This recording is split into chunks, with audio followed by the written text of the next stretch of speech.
आप देख रहे हैं इंडिया टाउन न्यूज, भारत की बात।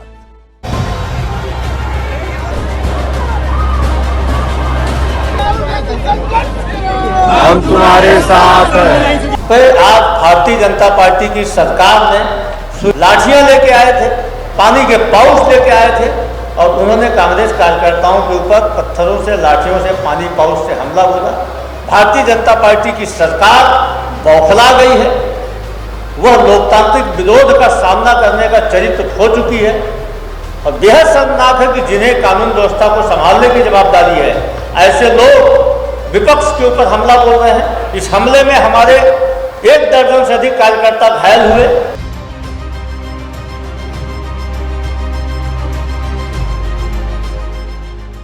छत्तीसगढ़ की राजनीति एक बार फिर गर्मा गई है।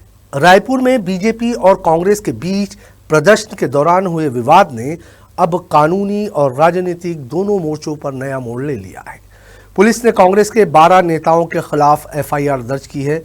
आरोप है कि प्रदर्शन के दौरान पुलिस पर पत्थर, पानी की बोतलें और जूते फेंके गए, जिसमें 16 पुलिसकर्मी घायल हुए।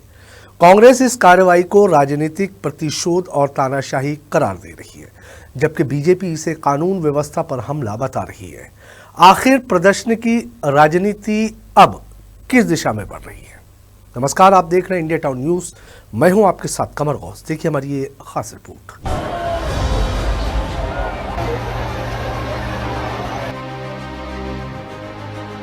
रायपुर की इस तस्वीर ने छत्तीसगढ़ की राजनीति में नया विवाद खड़ा कर दिया है। प्रदर्शन के दौरान शुरू हुई नारेबाजी देखते ही देखते धक्का मुक्की और टकराव में बदल गई।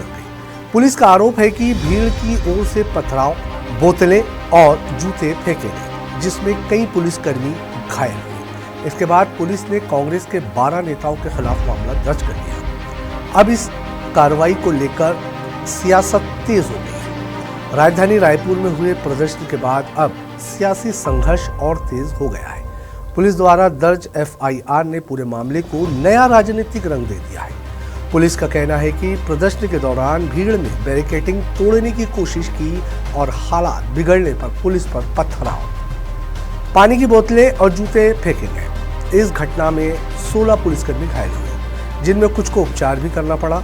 घटना के बाद पुलिस ने उपलब्ध वीडियो फुटेज, मौके पर मौजूद अधिकारियों की रिपोर्ट और अन्य साक्ष्यों के आधार पर कांग्रेस के 12 नेताओं के खिलाफ विभिन्न धाराओं में एफआईआर दर्ज की है।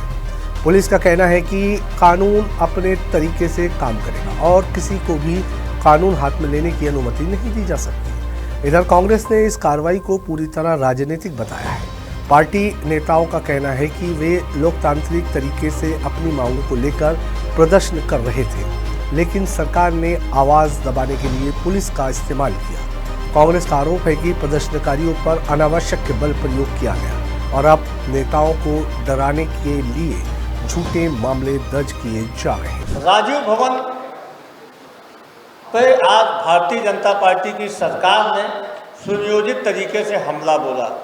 मुख्यमंत्री को छोड़ के सारे मंत्री कांग्रेस दफ्तर में हमला बोलने के लिए एक साथ आए थे। भारतीय जनता पार्टी के कार्यकर्ता और साथ में बड़ी संख्या में गुंडे लेके आए थे। वे लोग एक ट्रैक्टर भर के पत्थर लेके आए थे, लाठियां लेके आए थे, पानी के पाउच लेके आए थे और उन्होंने कांग्रेस कार्यकर्ताओं के ऊपर पत्थरों से, लाठियों से, पानी पाउच से हमला बोला। भारतीय जनता पार्टी की सरकार बौखला गई है। वह लोकतांत्रिक विरोध का सामना करने का चरित्र खो चुकी है और बेहद शर्मनाक है कि जिन्हें कानून व्यवस्था को संभालने की जवाबदारी है, ऐसे लोग विपक्ष के ऊपर हमला बोल रहे हैं। इस हमले में हमारे 1 दर्जन से अधिक कार्यकर्ता घायल हुए। हमारे रायपुर शहर और ग्रामीण के अध्यक्ष घायल हुए, हमारी महिला कार्यकर्ता घायल हुई, बड़ी संख्या में हमारे पदाधिकारी घायल हुए और मंत्री अपने कार्यकर्ताओं को अपने साथ लाए हुए गुंडों को उकसा रहे थे हमला करने के लिए। और सरकार के द्वारा कांग्रेस दफ्तर पर जो हमला किया गया है, यह लोकतंत्र के ऊपर प्रहार है। आज का दिन छत्तीसगढ़ के इतिहास में एक काला अध्याय के रूप में लिखा जाएगा। कांग्रेस नेताओं ने मांग की है कि दर्ज एफआईआर तत्काल वापस ली जाए। उनका कहना है कि यदि सरकार ने कार्रवाई वापस नहीं ली तो पार्टी प्रदेश भर में आंदोलन को और तेज करेगी। कांग्रेस इसे लोकतांत्रिक अधिकारों पर हमला बताते हुए सरकार के रवैये को तानाशाहीपूर्ण करार दे रही है। वहीं दूसरी ओर भारतीय जनता पार्टी ने कांग्रेस के आरोपों को सिरे से खारिज कर दिया है। बीजेपी का कहना है कि लोकतांत्रिक विरोध और हिंसक प्रदर्शन में बड़ा अंतर होता है। यदि किसी प्रदर्शन में पुलिस पर हमला किया जाता है, सरकारी व्यवस्था को नुकसान पहुंचाया जाता है या कानून व्यवस्था बिगाड़ने की कोशिश होती है, तो कार्रवाई होना स्वाभाविक है। डिप्टी सीएम अरुण साव ने पूरे घटनाक्रम पर प्रतिक्रिया देते हुए कहा कि कांग्रेस का प्रदर्शन दुर्भाग्यपूर्ण रहा। उन्होंने आरोप लगाया कि कांग्रेस नेताओं ने न केवल कानून व्यवस्था को चुनौती दी, बल्कि पुलिस पर दबाव बनाने और उन्हें धमकाने की भी कोशिश की। उन्होंने कहा कि पुलिस ने संयम के साथ स्थिति को संभालने और कानून के अनुसार कार्रवाई की जा रही है। सबकी आंखों के सामने दिखा है कि जिस तरह से राहुल गांधी ने दिल्ली में किया, वही हरकत नियम कानून परहेज से जाकर कांग्रेस के नेताओं ने किया। एक तरफ चोरी, दूसरे तरफ सीनाजोरी, एक तरफ उत्पात करते हैं और दूसरी तरफ पुलिस को धमकाते हैं। तो ऐसा नहीं चलेगा इस राज्य में। छत्तीसगढ़ शांति का गढ़ है, सद्भावना का गढ़ है।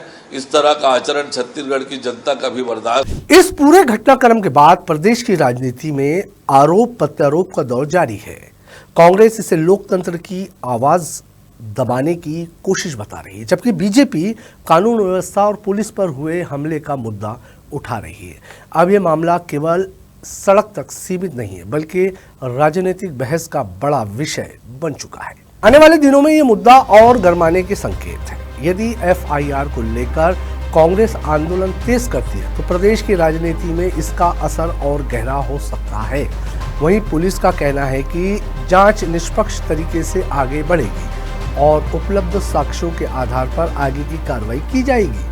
कांग्रेस का कहना है कि सरकार विपक्ष की आवाज दबाने के लिए पुलिस का सहारा ले रही है। पार्टी का दावा है कि प्रदर्शन पूरी तरह लोकतांत्रिक था और दर्ज किए गए मामले राजनीतिक दबाव में किए गए। डिप्टी सीएम अरुण साव ने कहा कि पुलिस पर हमला किसी भी हालत में स्वीकार नहीं किया जा सकता। उन्होंने कहा कि कानून सबके लिए समान है और दोषी पाए जाने वालों के खिलाफ नियम अनुसार कार्रवाई होगी। रायपुर में प्रदर्शन के बाद शुरू हुआ ये विवाद अब पूरी तरह राजनीतिक लड़ाई में बदल चुका है। एक तरफ पुलिस की एफआईआर है, दूसरी ओर कांग्रेस का विरोध और कार्रवाई वापस लेने की मांग। ऐसे में सबसे बड़ा सवाल यही है कि क्या ये मामला सिर्फ कानून व्यवस्था तक सीमित रहेगा या आने वाले दिनों में प्रदेश की राजनीति का बड़ा मुद्दा बनेगा। इसका जवाब आने वाले घटनाक्रम तय करेंगे। फिलहाल इस रिपोर्ट में इतना ही। मुझे दीजिए इजाजत और आप देखते रहिए इंडिया टाउन न्यूज, भारत की बात। नमस्कार। आप देख रहे हैं इंडिया टाउन न्यूज, भारत की बात।